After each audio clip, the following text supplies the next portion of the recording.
switch the light? No, I think it's good that it's Inquisition. Thank you. We're going to lose the display. Do you want to just sit forward? I'll just sit. Yeah, that's all right? Yeah, they're horrible, those things. I hate those. So should we have a look what's on our... I think someone agreed with you, Liz. We could start with that, couldn't we? I'm going to. Am I in the way of it? No, yeah, I probably am as well. Where shall I go? Just stay where you were. You were fine. So here we have agree with Liz Hughes Sorry. about strength of women using substances. That's why the women and violence group sector talk about survivors, not victims. Do you want to comment on that, Liz, at all about the notion about victimhood in this and the complexity around? Yeah, I mean, I think the terminology used is there's disagreements about what terminology, and it's a bit like in mental health where you should say patients or service users. So it's difficult to find the right phrase. I guess it's my view that seeing women, I'm seeing people who are surviving, and surviving as in staying alive, keeping some things together, and that to me seems very strong and resilient, whereas often external perceptions are a woman in chaos who can't do this, who can't do that. But it's about seeing what they're actually holding together, really, isn't it? Yeah, absolutely. And I think it's important that services work on that resilience and that strength rather than sort of the doing to them, which kind of continues that sort of infantilising that sometimes certainly see in the criminal justice process about this is what you need to do and we're going to do this with you. So it's language that's supporting a particular way of working with women as well, isn't it? Did anybody from the service providers section have something about that? Quite. Yes, and I've put the comment up. Oh, great. And what I'd add to that is that language is important, and it is up for grabs, but some of the other language that starts to be used much more is about taking the strengths-based approach. And so, and I think sometimes if we just stop and look at some of the women in some of our services and see how much they have gone through, and they're still there. Yes. And they've got over your door. They've got over the door into a mixed gender service, even though they might have been abused by guys that are sitting there, and they've if we just start from an acknowledgement of how far they've come just to get in front of you,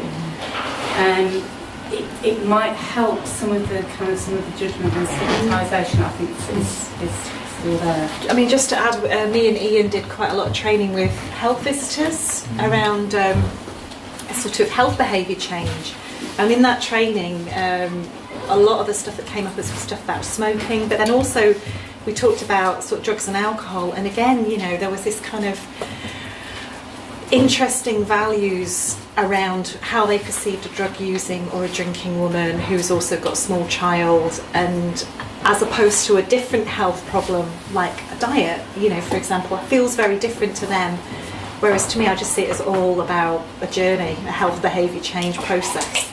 So it's something about taking the value sting out of those interactions and just putting it into a context where you're applying health behaviour change principles, whether you're talking about diet, exercise, smoking, drinking, and just keeping that sort of judgmental element away from that interaction. Anybody else? Yes.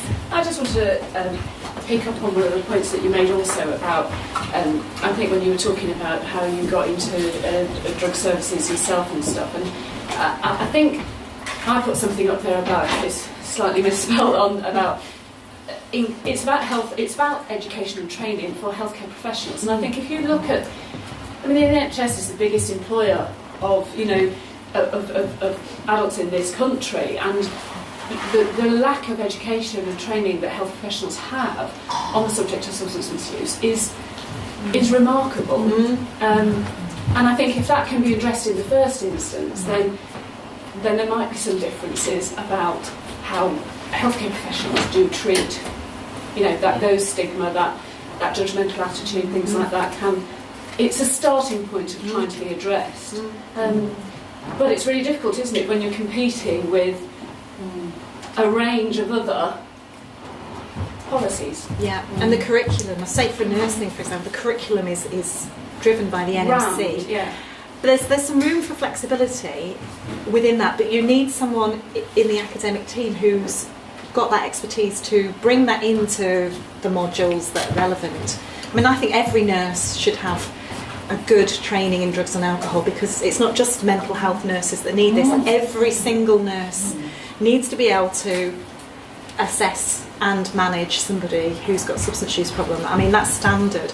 But and even in psychiatry, we don't see this level of medical training, so it's not just nursing as well. No, yeah, and all healthcare professionals, and we're talking about other, occupational therapists, physiotherapists, we're talking about everybody having that opportunistic time, when people are coming into hospital particularly, or any other healthcare setting sort of thing, to make it that time to ask these difficult questions that we're talking about here today, and to try and create those opportunities to make those changes, really. I mean, I work at the hospital, and my role is substance misuse nurse at the hospital. I am the only one at York Hospital, and so a lot of my time is spent doing training education and trying to challenge those judgmental attitudes and stuff, but it's one person fighting a whole hospital full of people, and it's exhausting. And I do training for student nurses and for the medical school, but that's 2 hours. Exactly. 2 hours throughout the whole of their training. And a recent cohort of third-year student nurses that I was training weren't even aware of the government's lower risk, guidelines for drinking. None of them had a clue. No. Now, if we're trying to get healthcare professionals to promote health, how can that be possible? Absolutely. It's I mean, unbelievable. the big push in nursing has been the 6 C's, and one of the C's is compassion. But what I've seen, and from what I've heard from having student nurses of my own, is people are selectively compassionate.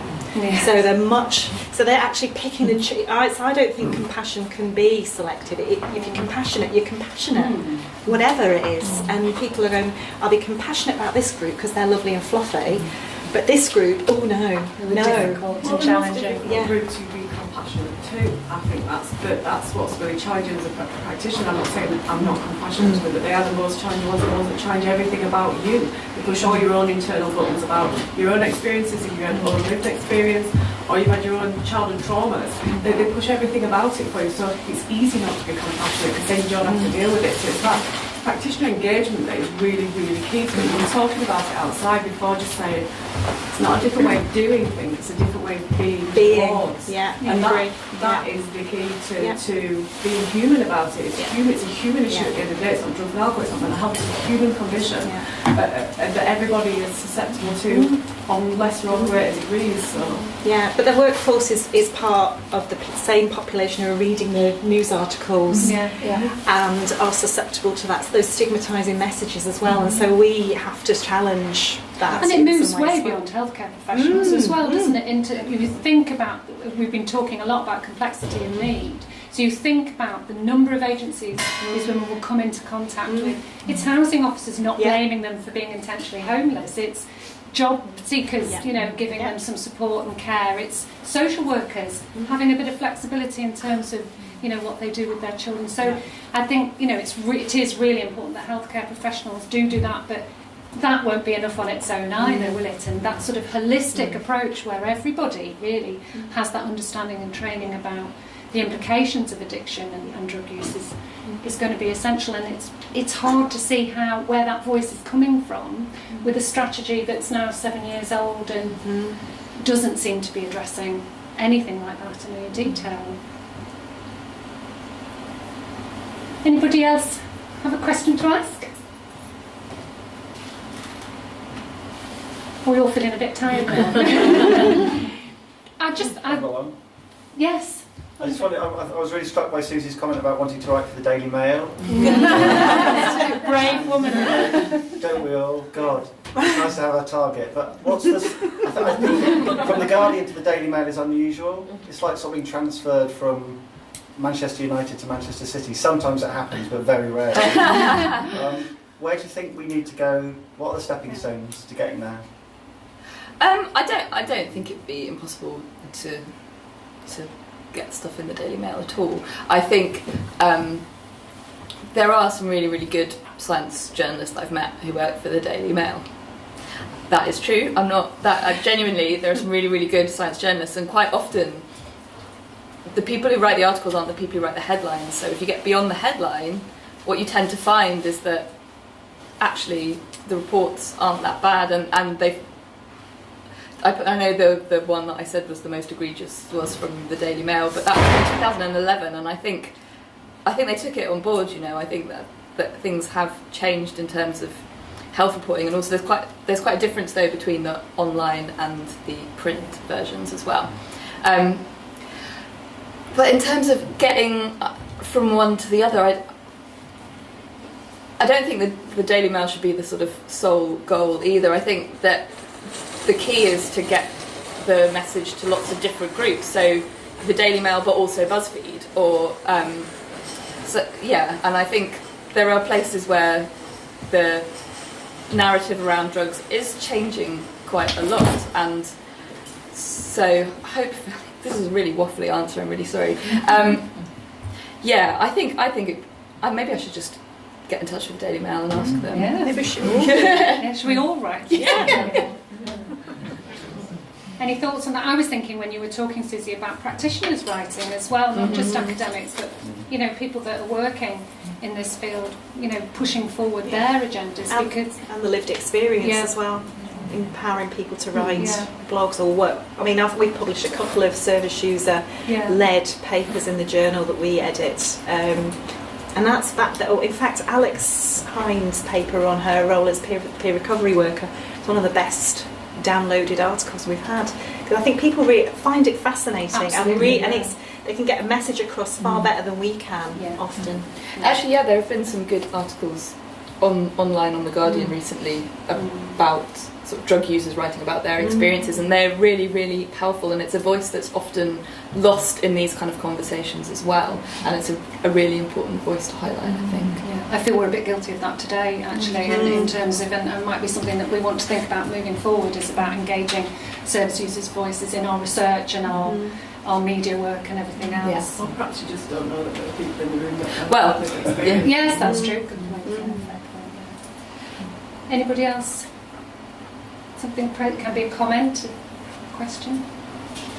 I didn't write it, but there's a really good question that keeps rolling up. Okay. About relationships, and about if relationships are mostly good for male drug users and mostly bad for women. I suppose I've kind of edged it a little bit. Yes, here we go. Yeah. Just on kind of responses. So how do services respond to that? And do we think that they do that well at the moment? I think we talk about what a healthy relationship is and what an unhealthy relationship is, really. And I think we need to have more dialogue with our service users about that.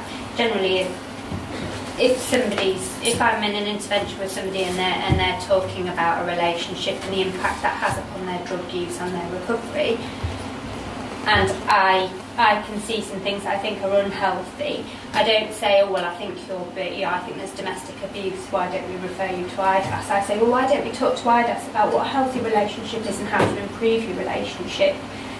And that sometimes helps. I mean, I think it needs to go even further back to what a healthy relationship is in primary school and beforehand, because people are cut by the time somebody gets to a drug treatment service.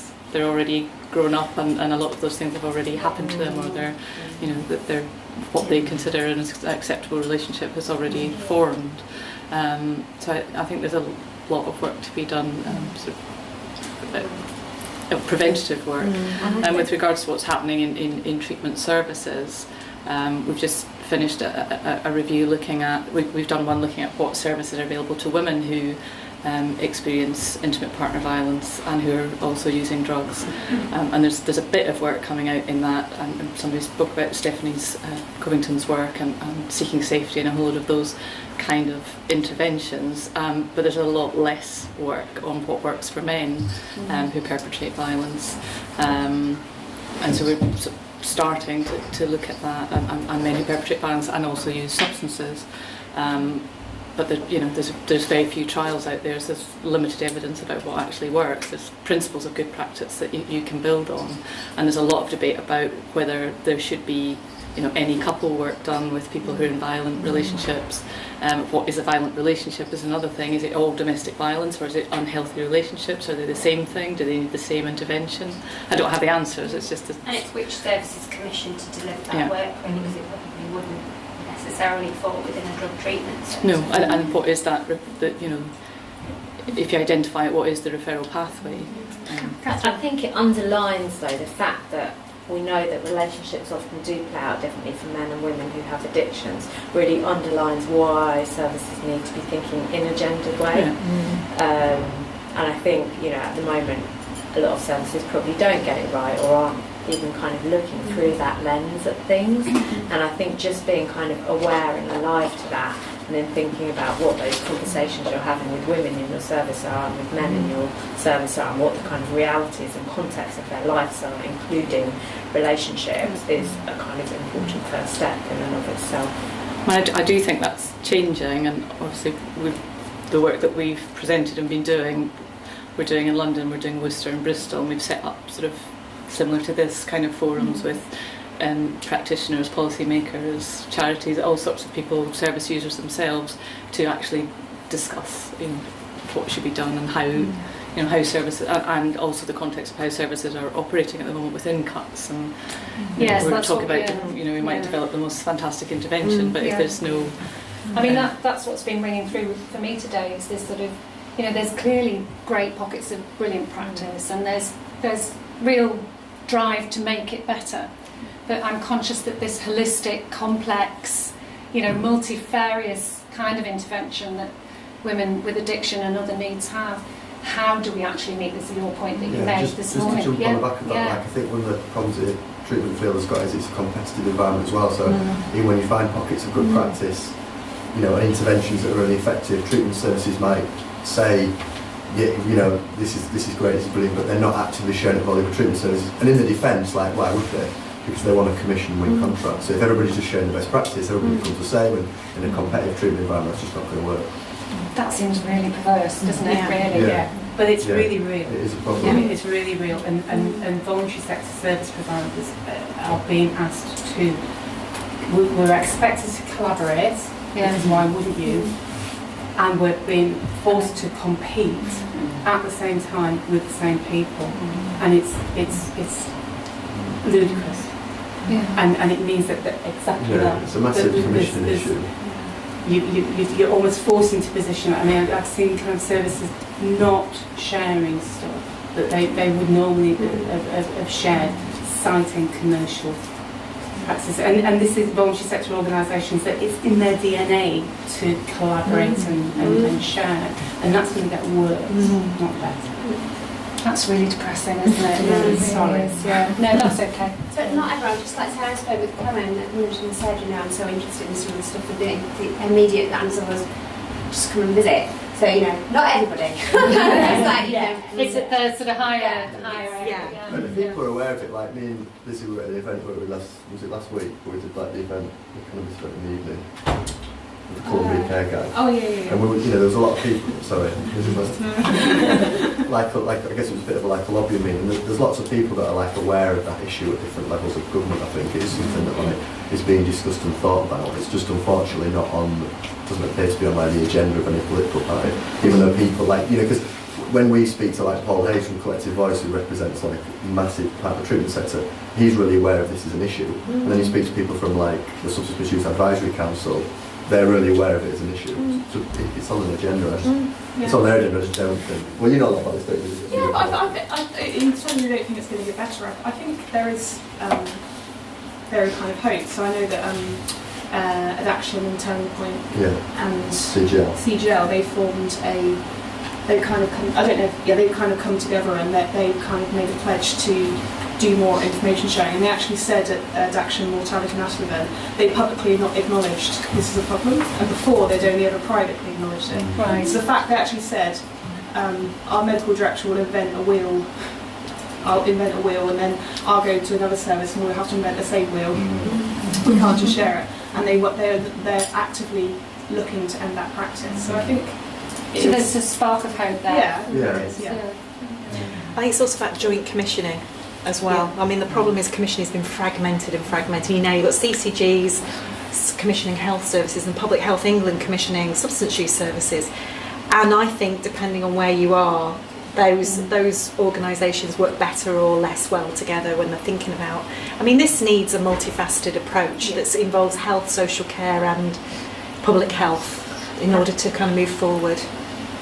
And just on that commissioning point, not a negative thing, but there's been a real move away from gender-specific commissioning and towards gender-neutral commissioning. So even organisations which want to work in a gendered way, so I know an organisation that works with women, for example, but to win a contract, they've had to go for a gender-neutral contract to work with both men and women and then deliver it in a gendered way so they can still be true. But you know, I mean, having to kind of get around those things, and more we're hearing that like gender-specific services are not being commissioned.